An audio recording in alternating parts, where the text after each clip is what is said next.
Sualın cavabını və izahını gözləyən şəxslər diqqətlə qulaq assın. Sual belə idi ki, bu şəraitdə hərəkət ardıcıllığı, hərəkət növbəliyi necə olacaqdır? Düzgün cavab verən savadlı sürücüləri təbrik edirəm. Bəli, Y variantı sarı, göy və qırmızı eyni vaxtda, axırda isə yaşıl avtomobil. Biz isə hər zamanki kimi suala dərhal cavab verməyə çalışmırıq. İlk öncə baxırıq bizə nə göstərilib. Mavi rəngli avtomobilin qarşısında olan yol nişanlarından aydın olur ki, bu yol ayrıcına qırmızı və sarı rəngli avtomobillər baş yolla yaxınlaşıb.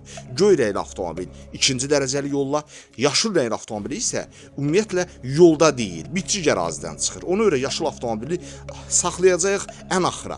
İndi isə birinci başlayaq bu yol ayrıcına baş yolla yaxınlaşan nəqliyyat vasitələrinin hərəkət növbəliyini müəyyən etməyə. Danışdıq ki, qırmızı və sarı baş yolla yaxınlaşıb. Diqqət elə, sarı qırmızının sağındadır. Ona görə qırmızı sarıya yol versin. Birinci sarı rəngli avtomobil dönsün. Sarı rəngli avtomobil getdimi?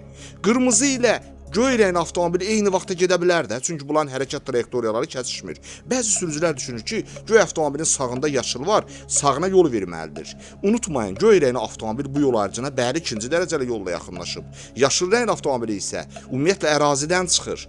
Ona görə sarı gedəndən sonra qırmızı ilə göy eyni vaxtda, ən axırda yaşıl rəngli avtomobil hərəkətini davam etdirə bilər. Sağ olun, sizinlə mən Rıza Məmmədov idi.